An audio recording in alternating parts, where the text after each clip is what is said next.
பெரிய உறவு வரப்போகுது.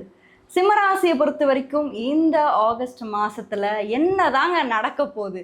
ஆல்ரெடி நம்மளுக்கு அஷ்டம சனி படாத பாடு. இந்த மாசத்துல ஏதாவது ஒரு சேஞ்சஸ் வருமா? வாங்க தெரிஞ்சுக்கலாம். அதுக்கு முன்னாடி நீங்க நம்மளுடைய சேனலை பார்த்துட்டு இருக்கீங்க அப்படின்னா மறக்காம சேனலை சப்ஸ்கிரைப் பண்ணி வச்சுட்டு தொடர்ந்து உங்களுடைய ஆதரவை கொடுத்துட்டே இருங்க. உங்களுடைய ஆதரவு ரொம்ப பெரிய ஒரு முக்கியமான ஒரு பங்கு வகிக்குது நம்மளுடைய சேனலோட growth-க்கு. இதுல மிக முக்கியமான ஒரு விஷயமா நம்ம பார்க்க போறது என்னன்னா, இந்த டைம்ல சிம்மராசியை பொறுத்தவரைக்கும் இத்தனை நாள் நேர்கதியில இருந்த சனி பகவான் இப்போ வக்ரமாயிருக்காரு. First point. இதுல செகண்ட் பாயிண்ட் என்னன்னா, உங்க ராசிநாதனை 12ஆம் இடத்துல போய் மறைஞ்சிட்டார். யாரோட? புதனோட குரு. புதன், குரு, சூரியன் இந்த 3 கிரகங்களும் ராசிக்கு இப்போ 12ஆம் இடத்துல இருக்கிறது ஒரு நல்ல விஷயமா கெட்ட விஷயமா அப்படின்னு நீங்க கேட்டீங்கன்னா, இந்த டைம் பீரியட்ல விரயங்கள் வர்றதுக்கான வாய்ப்புகள் இருக்கு. அதாவது பிஸ்னஸ் ரிலேட்டடா நீங்க கொஞ்சம் கேர்ஃபுல்லா இருங்க. ஏதாவது ஒரு பெரிய இன்வெஸ்ட்மெண்ட் பண்றதுக்கோ இல்லை ஏதாவது ஒரு விஷயத்த ஸ்டார்ட் பண்றதுக்கோ இது ஒரு நல்ல மந்த் கிடையாது, நல்ல மாதம் கிடையாது. 12ஆம் இடம் விரயத்துல இருக்கு.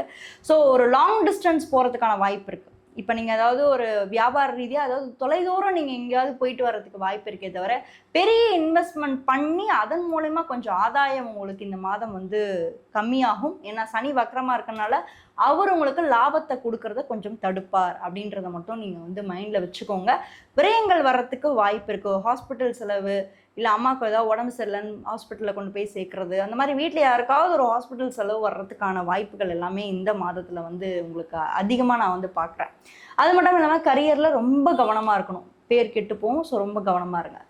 அதுக்கப்புறம் நம்ம மிக முக்கியமாக பார்க்க வேண்டியது ரிலேஷன்ஷிப், மேரேஜ், இதெல்லாம் எப்படி இருக்க போகுது இந்த மாதத்தை பொறுத்த வரைக்கும்னா, ஆல்ரெடி நமக்கு தான் 7ல் ராகு இருக்காரு. ஸோ புது புது உறவுகள் உங்களுக்கு இந்த டைம் பீரியடில் வர்றதுக்கு வாய்ப்புகள் இருக்கு. ஏன்னா இந்த டைமில் குருவோட பார்வையும் 7ஆம் பாவத்துக்கு இல்லை. ஸோ ராகுவோட ஆட்டம் ஆரம்பிச்சிருச்சுரா அப்படின்ற மாதிரி தான். இனி நான் தாண்டி மாப்பிள்ள அப்படின்ற மாதிரி ராகு ஃபுல்லாக ஆட ஆரம்பிச்சிருவாரு. ஏன்னா இந்த இடத்துல குருவோட பார்வையே இல்லாததுனால உங்களுக்கு வரக்கூடிய ஆட்கள்கிட்டே நீங்கள் கேர்ஃபுல்லாக இருக்கணும். ஏன் வராங்க, எதுக்கு வராங்க, உங்களை பயன்படுத்த வராங்களா, இல்லை உங்ககிட்ட ஏதாவது ஒரு ஆதாயம் அடைய வராங்களா அப்படின்றத கொஞ்சம் கேர்ஃபுல்லாக. ஏன்னா ராகு ஒரு மாயை. ஏதோ ஒரு விஷயத்துக்காக அது ஆதாயம் அடைஞ்ச உடனே அதுக்கப்புறம் பார்த்தீங்கன்னா கழட்டி விட்டு போயிடும். ஸோ எந்த மாதிரி பீப்புள்கிட்ட பழகுறீங்க அப்படின்ற ஒரு விஷயத்தையும் கேர்ஃபுல்லாக இருங்க. மேரேஜ்க்கான பாசிபிலிட்டி இருக்கா? நிறைய விஷயங்கள் என் ஃபேமிலியில் நடக்குமா, நல்லது நடக்குமா அப்படின்னு கேட்டிங்கன்னா, எஸ், இந்த டைமில் உங்களுக்கு 2ஆம் இடத்துல சுக்கிரன் இருக்காரு. ஆனால் நீச்சம் பெற்ற சுக்கிரன் அங்கே சனியோட பார்வை விழுது. குடும்ப ரீதியாக கொஞ்சம் இம்ப்ரூவ்மெண்ட்ஸ் இருக்கும். குடும்பத்தில் உறவுகள் வருவாங்க. இருந்தாலுமே அந்த இடத்துல நீங்கள் சமநிலையாக இருக்கணும். யாரையும் ஒசத்தவும் கூடாது, யாரையும் இறக்கவும் கூடாது. சனியோட பார்வை 2ஆம் வீட்டுக்கு விழுந்துட்டு இருக்கு இந்த காலகட்டத்தில். சரிங்களா? ஸோ அதனால் நீங்கள் சமநிலையை கடைப்பிடிக்கணும். அப்படி கடைப்பிடிக்கும் போது மட்டும்தான் ஃபேமிலியில் உங்களை நீங்கள் உங்களுக்கு மண்டை குடைச்சல் வராது. ஐயோ யாராவது ஏதாவது நம்மளை பேசிடுவாங்களோ, நம்ம நல்லா தான் இருப்போம், நீங்கள் நல்லா தான் இருப்பீங்க, நேர்மையாக தான் இருப்பீங்க, கரெக்டாக தான் பேசுவீங்க. ஆனால் குடும்பத்தில் ஏதாவது ஒரு விஷயம் வரும்போது போய் முன்னே நிற்கிறேன்னு போயிட்டு கடைசியில் உதவ வாங்கிட்டு வருவீங்க. அதனால் கேர்ஃபுல்லாக இருங்க. சனியோட பார்வை 2க்கு விழுது. அடுத்து எஜுகேஷன், படிப்பு சார்ந்த விஷயத்தில் இதெல்லாம் சிம்மத்துக்கு எப்படி இருக்க போகுது அப்படின்னா, 5ஆம் இடத்துக்கு இப்போ குரு அவர் தான் இப்போ உச்சமாயிருக்காரு 12ஆம் இடத்துல. Excellent placement for foreign travel. So foreign travel கூட வாய்ப்பு இருக்குது. படிப்பு சார்ந்த விஷயங்கள் பார்க்கும்போது higher studies, foreign travel, any connection, அந்த கனெக்டிவிட்டி உருவாகுது. இல்லை இப்போ போகிறது முன்னாடியே அடுத்து நீங்கள் போக போகிறீங்க அப்படின்னா அதுக்கான ஒரு ஸ்டெப்ஸ் எடுத்து வைக்கிறது எல்லாம் பண்ணுவீங்க. ஏன்னா 5ஆம் இடத்தோட அதிபதி உச்சத்தில் இருக்கார். இப்போ ரொம்ப பாசிட்டிவாக இருக்குது. அடுத்த ஒரு வருஷம், இந்த மாதம் மட்டும் இல்லை பாஸ், அடுத்த ஒரு வருஷத்துக்கு இருக்காது. ஸோ படிக்கிற பசங்களுக்கு அற்புதமான ஒரு காலகட்டமாக இந்த ஒரு மாதம் ஆகஸ்ட் மாதம் அமையுது. ஆகஸ்ட் மாத கிரகநிலை அடிப்படையில் நம்ம பார்க்கும்போது மற்ற கிரகங்கள்லாம் எப்படி இருக்கு, அதாவது எந்த ராசியாக வேணாலும் இருக்கட்டும், பட் கிரகநிலைகள் எப்படியெல்லாம் அமர்ந்திருக்காங்க அப்படின்றத நம்ம பார்க்கும்போது முதல்ல செவ்வாய் எங்கே இருக்காரு? அதாவது செவ்வாய்ன்றது மிக முக்கியமான ஒரு கிரகமாக நம்ம பார்க்கப்படுறோம். அந்த செவ்வாய் பகவான் இந்த ஆகஸ்ட் மாதத்தில் மிதுன ராசியில் சஞ்சரிக்க போகிறாரு. அடுத்து 3 முக்கியமான கோள்கள், அதாவது புதன், குரு, சூரியன், இந்த 3 முக்கியமான கோள்களுமே எங்கே இருக்காங்கன்னா கடக ராசியில் உச்ச குருவோட அமர்ந்திருக்காங்க. அடுத்து கேது தான் மிக முக்கியமான கிரகமாக நம்ம இந்த மாதத்தில் பார்த்தே ஆகணும். ஏன்னா இந்த கேது கிரகத்தோட வேற எந்த ஒரு கிரகமும் சூழலை இந்த மாதத்துல. ஏன்னா அடுத்து வரக்கூடிய இந்த செப்டம்பர் மாதத்துலலாம் நம்ம பார்க்கும்போது கிரகணமானது ஏற்பட போகுது. பட் அதுக்கு முன்னாடி கேது பகவான் இந்த மாதத்துல தனியா தான் அமர்ந்திருக்க போறாரு. அடுத்து சுக்கிரனோட இணைவு, அதாவது இந்த டைம் பீரியட், இந்த ஆகஸ்ட் மாத டைம் பீரியடுக்கு முன்னாடி வரைக்கும் நீங்க பாருங்க, இந்த சுக்கிரன் கேதுவோட இணைவு வந்து ரொம்ப ஸ்ட்ராங்கா ரொம்ப நெருக்கமா இருந்தது.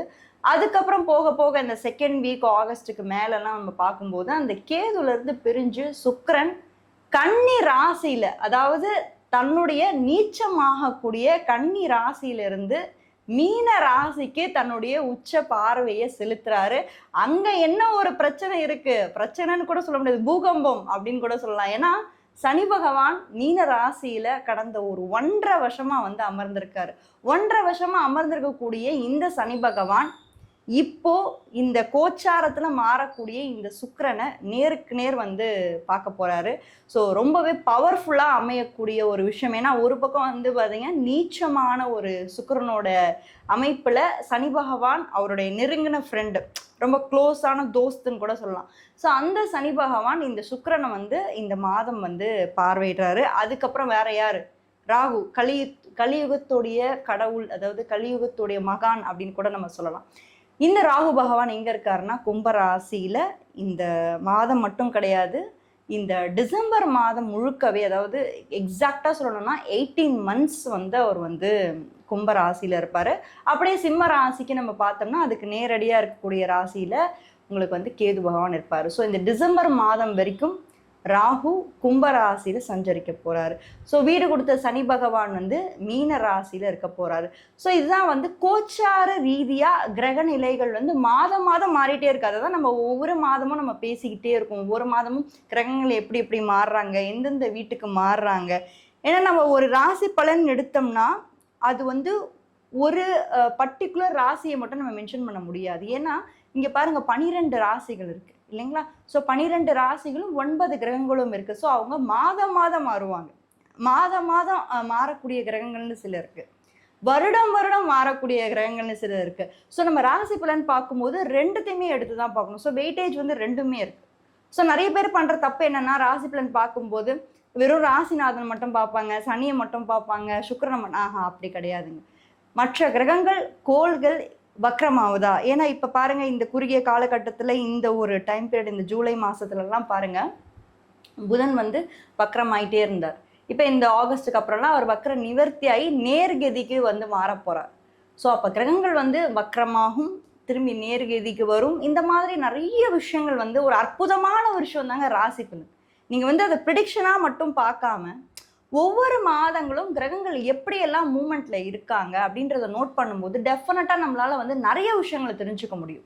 ஏன்னா இந்த பிரபஞ்சத்துல நிறைய விஷயம் சேஞ்ச் ஆகிட்டே இருக்கு. அது நம்மளால தான் வந்து கண்டுபிடிக்க முடியல. பட் நீங்க ஒன்ஸ் அது அஸ்ட்ராலஜின்ற ஒரு விஷயத்துக்குள்ள நீங்க இன்வால்வ் ஆயிட்டீங்க, இன்ட்ரெஸ்ட் உங்களுக்கு வந்துருச்சு அப்படின்னா அந்த கிரகங்களோட மாற்றங்கள் எப்படி இருக்கு, மனிதனோட வாழ்வியல்ல அவங்க என்னென்ன மாதிரி மாற்றங்களை கொண்டு வர போறாங்க, அது மட்டும் இல்லாம உங்களுடைய தசாபுக்திகளும் இதுக்கு பின்னாடி ஒரு மிகப்பெரிய ஒரு ரோல் பிளே பண்ணும். கண்டிப்பா பிளே பண்ணும். அது நிறைய பேருக்கு தெரிய மாட்டேங்குது. ராசி பலன் நடக்க மாட்டேங்குதுன்னு நீங்க வெளியே சொல்லிடுறீங்க. பட் ஆக்சுவலா அந்த ராசி பலனை நம்ம வந்து மேட்ச் பண்ணி கரெக்டா பார்க்கணும்னா தசாபுக்திகள் தான் வந்து பாத்தீங்கன்னா ஒரு எப்படி சொல்றது, படத்தோட டைரக்டர் மாதிரி. இப்போ ஒரு படத்தோட டைரக்டர் எவ்வளவு முக்கியம், அவர் தானே எல்லாத்தையுமே வந்து அமைப்பார், புரியுதுங்களா? ஒரு ஹீரோ அமைக்கிறது, ஹீரோயின் அமைக்கிறது, எல்லாத்தையும் அமைக்கிறதும் ஒரு டைரக்டர் தான். ஸோ அப்போது அந்த தசாபுக்திகள் அப்படின்றது ஒரு டைரக்ஷன் கணக்கில் தான். ஸோ இவ்வளோவா நம்ம தெரிஞ்சாதான் ஒரு ராசி பலன் அடிப்படையில் நம்ம எடுக்க முடியும். அது மட்டும் இல்லாமல் ராசி பலன் அப்படின்றது பொது பலன் அப்படின்றத நீங்கள் மைண்டில் ஃபஸ்ட்டு வச்சே ஆகணும். ஏன்னா இது ஒவ்வொரு மாதமும் மாறக்கூடிய ஒரு பலன். இது ஒரு 30 to 40% தான் உங்களுக்கு மேட்ச் ஆகும். என்னங்க இப்படி சொல்கிறீங்களே, இப்போ வந்து இப்படி சொல்கிறீங்களே அப்படிலாம் கேட்கக்கூடாது, புரியுதா? நான் எல்லா வீடியோலும் ஒரே விஷயத்த தான் சொல்லிட்டு இருக்கேன். அது நீங்க புதுசா பாக்குறவங்களுக்கு வேணா அப்படி இருக்கலாமே தவிர, ஏன்னா ஆரம்ப கட்டத்துல இருந்து என்னை நீங்க ஃபாலோ பண்ணிட்டு இருந்தீங்க அப்படின்னா கண்டிப்பா நான் ஒரே விஷயத்த தான் இன்சிஸ்ட் பண்றேன். ராசி பலன் அப்படின்றது மாதம் மாதம் மாறக்கூடிய ஒரு பலன். ஸோ ராசி பலனா ஒரு ஜென்ரல் ப்ரிடிக்ஷனா எடுத்துக்கோங்க. மற்றபடி மற்ற கிரகங்கள் மாறுற ஒரு விஷயத்த நீங்கள் வந்து அப்படியே கண்டினியூஸாக நீங்கள் வந்து செக் பண்ணி பார்த்துக்கலாம். மற்ற ராசிகளை பற்றி தெரிஞ்சுக்கணும்னா இந்த வீடியோவில் ஃபர்ஸ்ட் கமெண்ட்டில் ஃபர்ஸ்ட் லிங்க்கில் கொடுத்துருக்கேன், மறக்காமல் அதையும் போய் செக் பண்ணுங்கள். யாராவது ஒரு ஃப்ரெண்டுக்கு இந்த வீடியோ நீங்கள் ஷேர் பண்ணி அனுப்பணும், இல்லை அவங்க வாழ்க்கையிலே இது ரொம்ப பெரிய ஹெல்ப்பாக இருக்கும் அப்படின்னு நீங்கள் நினச்சிங்கன்னா மறக்காமல் அவங்களுக்கும் ஷேர் பண்ணுங்கள். நீங்கள் என்ன ராசியில் பிறந்தீங்க, என்ன நட்சத்திரத்தில் பிறந்தீங்க அப்படின்றத கீழே மறக்காமல் கமெண்ட் பண்ணுங்கள். தேங்க்யூ.